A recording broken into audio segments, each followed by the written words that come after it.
नमस्कार दोस्तों, उषा शर्मा किचन में आप सभी का स्वागत है। आशा करती हूँ आप सभी स्वस्थ होंगे। जैसा कि आप सभी जानते हैं, जिनके अतीत त्योहार होते हैं, पौष पूर्णिमा के बाद पौष के महीने में सकट चौथ का व्रत आता है, जो कि 10 जनवरी को है। और इस दिन शाम के समय हाथ में तिल लेकर के एक जल का लोटा कलावा बांध करके और सतिया बना करके उसके ऊपर घी का दिया जला करके उत्तर पूर्व दिशा की ओर बैठ जाइए और उस कहानी को आरंभ करना है। वो कहानी आज सकट चौथ की मैं आपको सुनाती हूँ। तो जो मैंने आपको बताया है, जल का लोटा, घी का दीपक, हाथ में तिल लेना है और कलावा बांधना है। हर पूजा में ये किया जाता है, तो लेकिन सकट चौथ पर हाथ में तिल लेने हैं। तिल लेके बैठ जाइए और उत्तर पूर्व दिशा की ओर कहकर कहानी आरंभ करते हैं। पौष के महीने में सकट चौथ का दिन है, जो 10 जनवरी को आ रही है। इस दिन के लिए कहानी मैं आपको सुनाने जा रही हूँ। एक बुढ़िया थी जिसका बेटा लकड़ी काट करके जंगल में और अपने घर का रोज़ गुजारा करता था, और उसकी माँ उसके लिए खाना बनाती थी, घर का खर्च चलाती थी। तो एक दिन कुछ लोगों के कहने में आ कर के उस बेटे ने अपनी माँ पर शक किया। उसका बेटा लकड़ी काटने के लिए जंगल में जा रहा था, खेती करने, और बहुत काम करता था, मेहनत करता था सुबह से शाम तक। दौरानी जेठानी, गांव में आस पड़ोस में कुछ भी औरतें उसको सिखा पढ़ा करके बोली कि तू तो कमाता कमाता मर जाएगा, और तेरी माँ घर में पकवान बनाते बनाते अपना शौक़ पूरा करती है, खूब पैसा उड़ाती है। और वो सकट चौथ का दिन था, वो नहीं जानता था।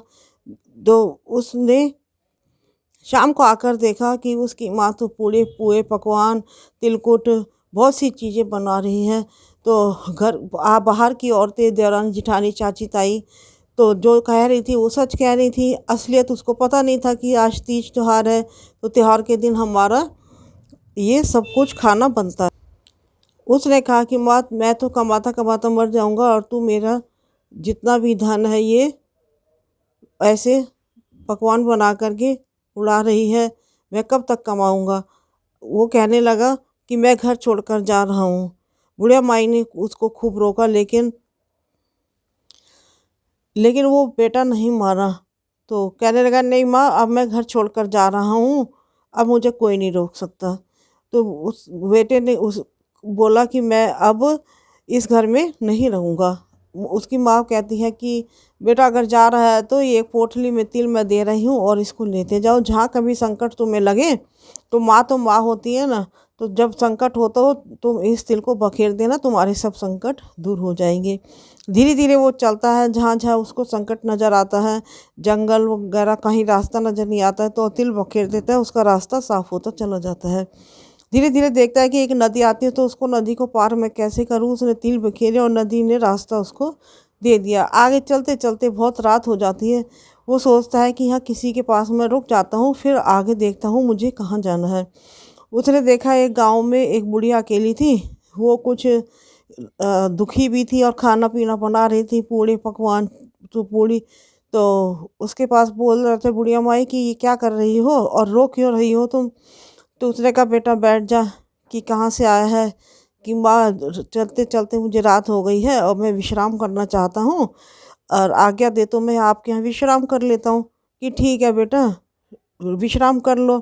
उसने पुए पकौड़े खा के और सब कुछ खा के और बैठ जाता है। उसने पूछा कि माँ, बुढ़िया माई, आज ये क्या कर रही हो। कि आज बेटा सकट चौथ का दिन है, और ये आज के दिन तिलकुट बनता है संकट को दूर करने के लिए, और हम ये त्यौहार मनाते हैं, पकवान बनते हैं तरह तरह के। और दुखी मैं इसलिए हूँ कि हमारे इधर गांव में आवा पकता है, राजा पकाता है, और हर साल जब आवा पकता है तो एक किसी घर से बलि दी जाती है।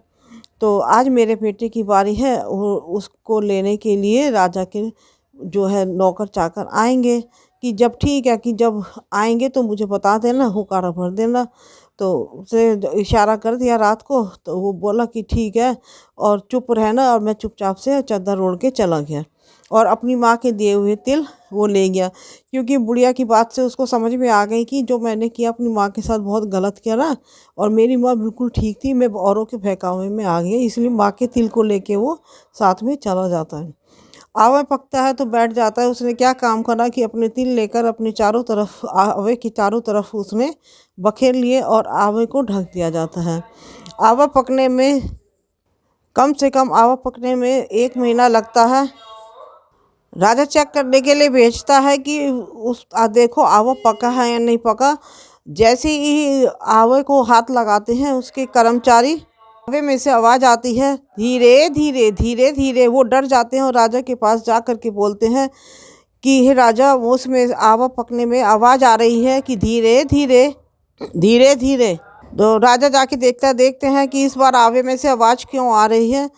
तो राजा बहुत लगा था धीरे धीरे कि आवे को खोला जाए, देखे तो तिल जो है उपज के इतने बड़े हो के उसको ढक रखा था लड़के को, और वो सुरक्षित था। आवा पक देखा कि जल चुका है, लेकिन तिल ने उसकी इतनी सुरक्षा की कि उस लड़के की बिल्कुल भी कहीं से भी कोई क्षति नहीं हुई, कोई भी हानि नहीं हुई।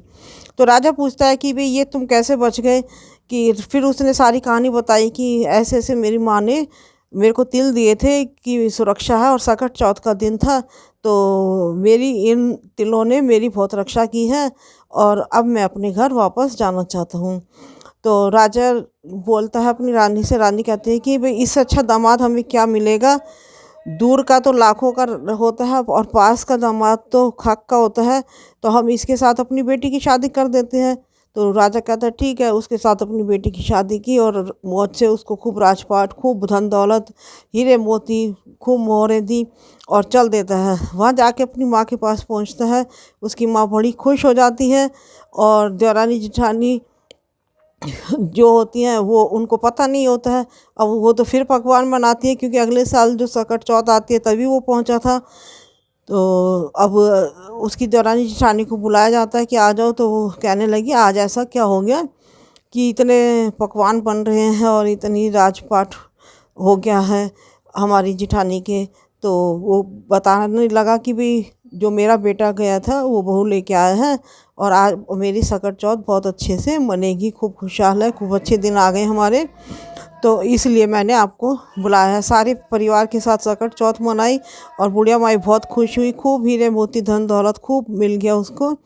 और जैसी सकट चौथ, हे माता, जो पहले आई मुसीबत ऐसी किसी पर ना आए, और जो बाद में आई सुख समृद्धि धन दौलत बुढ़िया की तरह ऐसे सबकी सकट चौथ आए, सबकी खुशहाली आए, और सबका सकट चौथ माता सबका शुभ हो।